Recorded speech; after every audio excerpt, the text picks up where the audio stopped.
देखिए, विपक्ष सवाल उठा रहा है, अच्छी बात है, उठा रहा है, लेकिन विपक्ष से एक सवाल ये पूछा जाए कि चुनाव से पहले तुम कहां थे।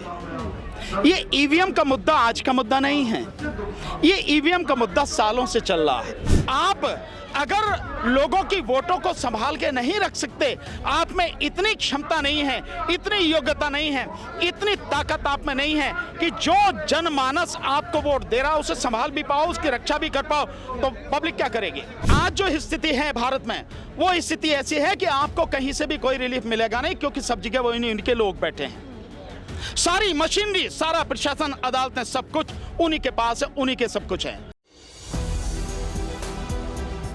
दिल्ली देख रहे हैं आप और मैं हूं आपके साथ शाहीन खान। हरियाणा और महाराष्ट्र चुनाव के परिणामों के बाद एक बार फिर से ईवीएम का मामला गर्मा गया। विपक्ष लगातार ईवीएम की जो पूरी तरीके से क्रेडिबिलिटी है उसको लेकर के सवाल उठा रहे हैं और देश के बड़े बड़े वकील भी इसकी विश्वसनीयता को लेकर के लगातार सवाल उठाते हैं। इस समय हमारे साथ भानु प्रताप सिंह जी हैं जो सुप्रीम कोर्ट के वरिष्ठ वकील हैं। सर, जो रिजल्ट हरियाणा और महाराष्ट्र के आए हैं, क्या कुछ इन रिजल्ट्स को लेकर के आप कहेंगे विपक्ष एक बार फिर से ईवीएम और इलेक्शन कमीशन को लेकर के गंभीर सवाल उठा?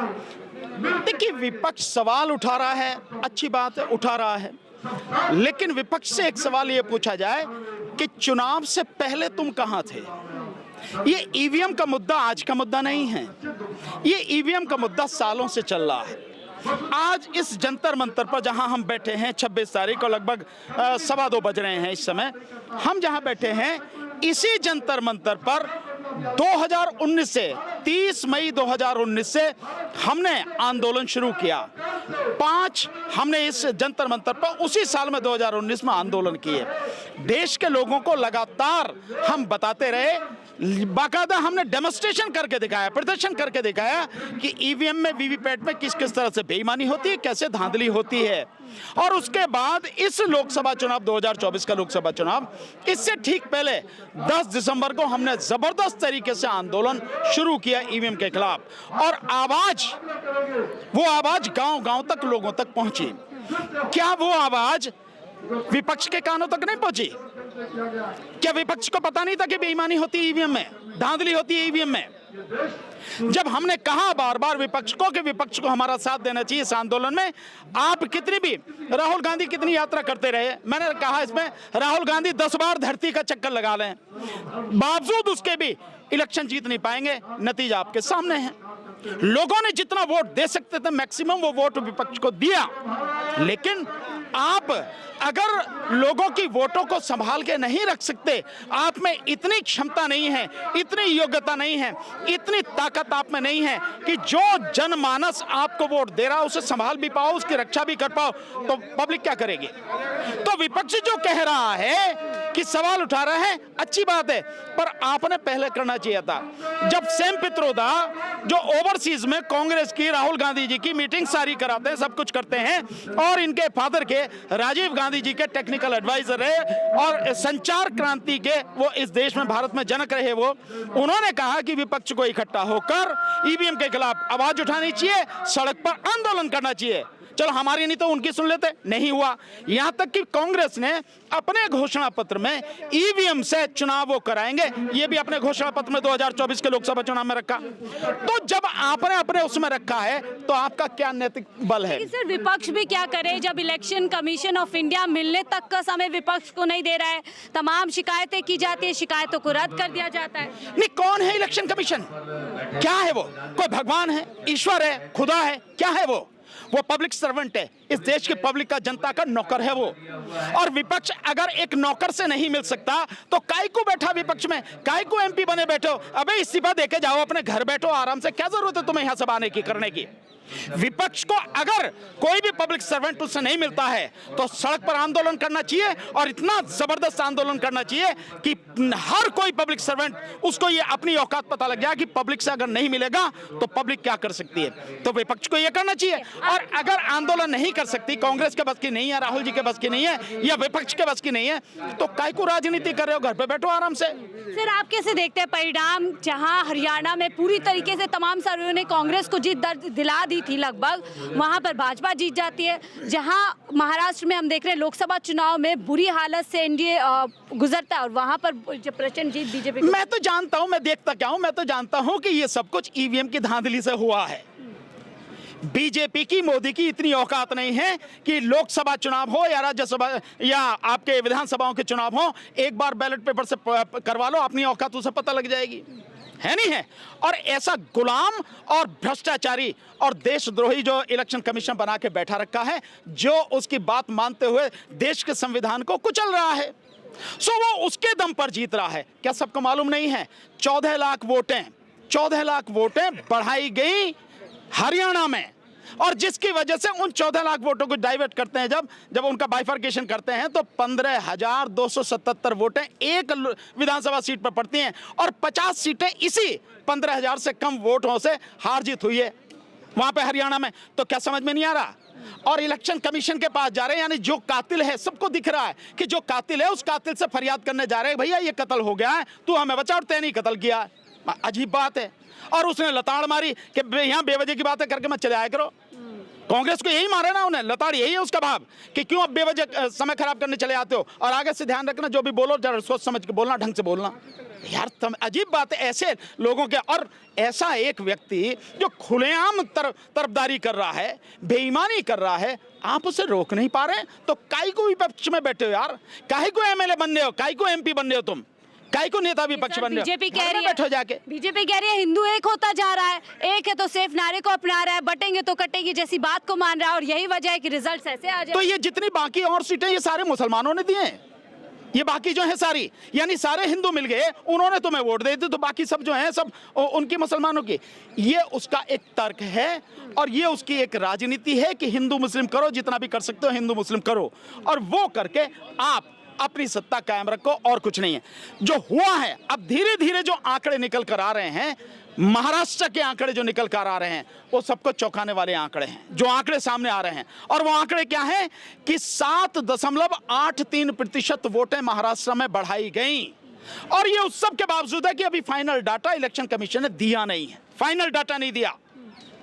केवल 13 तारीख को जो झारखंड में हुआ था उसका केवल डाटा दिया, उसमें भी वोटें बढ़ी हुई हैं, लेकिन महाराष्ट्र का अभी तक फाइनल डाटा दिया नहीं है। पर जो एनालाइज करके आ रहे हैं, आपको मालूम है एक बड़े विद्वान हैं, रजिस्ट्रार रहे हैं, डॉक्टर गर्ग साहब, शायद पंजाब में रहते हैं, उन्होंने डॉक्टर गर्ग साहब ने पूरा एनालिसिस करके बताया है कि जिस दिन वोटें पड़ी 20 तारीख को, 20 नवंबर को 5 बजे जो इलेक्शन कमीशन डाटा देता है वो है 58.22%।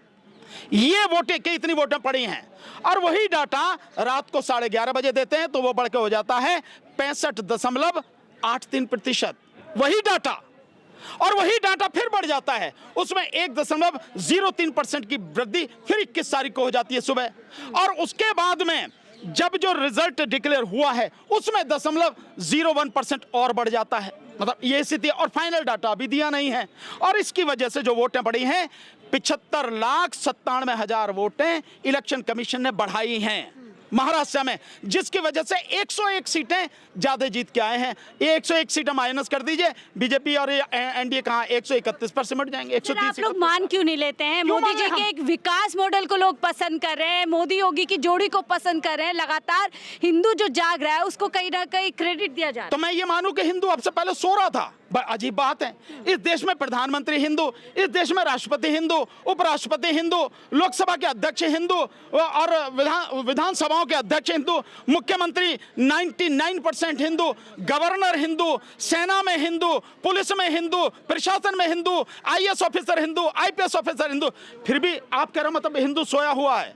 बड़ी अजीब सी बात है यार, मतलब सब कुछ हिंदू के हाथ में है, फिर भी आप कह रहे हो हिंदू जाग रहा, और आप कह रहे, इसका मतलब यह कि आपसे पहले सो रहा था हिंदू। मेरी बात सुनिए आप, इस देश में हिंदू कोई दिक्कत खड़ी नहीं कर रहा, हिंदू कोई दिक्कत खड़ी नहीं कर रहा, दिक्कत खड़ी कर रहे हैं ये आरएसएस के मनुवादी मानसिकता के लोग, और मैं आपको बार बार कह चुका हूं, ये इसलिए इनका हौसला बढ़ रहा है कि अदालतें इनके साथ में हैं, नीचे से लेकर ऊपर तक, सुप्रीम कोर्ट तक सारी जो अदालतें, जजेस हैं, मैक्सिमम जजेस इनके हैं, इनके साथ में बैठे हैं। इसलिए जो मन में आ रहा है वो ये करते चले जा रहे हैं।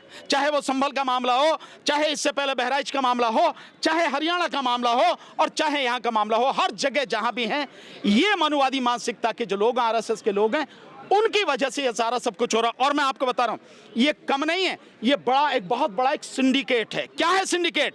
इस देश में सरकार, इस देश में अदालत, इस देश में मीडिया, पूंजीपति, आरएसएस के लोग और मनुवादी मानसिकता की एक बड़ा सिंडिकेट है, माफिया है। ये सब कुछ माफिया ग्रुप है, इनका सब जगह कब्जा है और सत्ता की हवस इनको इतनी जबरदस्त है कि हर चीज अपने हाथ में रखना चाहते हैं। ये सारे रिजल्ट उसी के अनुसार आ रहे हैं, सब कुछ उसी के अनुसार आ रहा है। जनता और फिर जो पॉलिटिकल पार्टीज है क्या करे फिर ऐसा, जब आप कह रहे हैं ऊपर से नीचे पूरा सिस्टम एक तरीके से मिल चुका है? मैंने कितनी बार बताया, आपको बता देता हूं, आपके चैनल पर बता देता हूं। जिस समय आज जो स्थिति है भारत में, वो स्थिति ऐसी है कि आपको कहीं से भी कोई रिलीफ मिलेगा नहीं, क्योंकि सब जगह वो इनके लोग बैठे हैं। सारी मशीनरी, सारा प्रशासन, अदालतें, सब कुछ उन्हीं के पास है, उन्हीं के सब कुछ है। तो आज की तारीख में केवल और केवल जन आंदोलन है एकमात्र इस देश को बचाने का उपाय, इस देश की जनता को बचाने का उपाय। इसमें भी लाठियां चल जाती है, डंडे चल जाते हैं, बंदूक चल जाती है, एफआईआर दर्ज हो जाती है। हमने जो आजादी पाई है, क्या ऐसे ही पाली आराम से? घर में लेट के सुबह मतलब 7-8 बजे उठे हैं और फिर शाम को जाके 9 बजे सो जाएं, आराम से रोटी खाएं, ऐसे खा लें? देश के कितने ही लाखों लोगों ने देश की आज़ादी के लिए अपनी कुर्बानी दी, जान दी, बलिदान दिया, और हर जाति, धर्म, समाज के लोग उसमें थे। अगर बलिदान देने से डर लगता है, अगर सड़क पर आने से डर लगता है, तो सारे जो राजनीति वाले हैं, जो विपक्ष के लोग हैं, उनसे कह रहा हूं घर में बैठ जाओ, जाके दो इसी पर, खत्म, तुम्हारे बस की नहीं है लड़ना। और अगर पब्लिक को भी डर लगता है, पब्लिक भी घर में जाके बैठ जाए।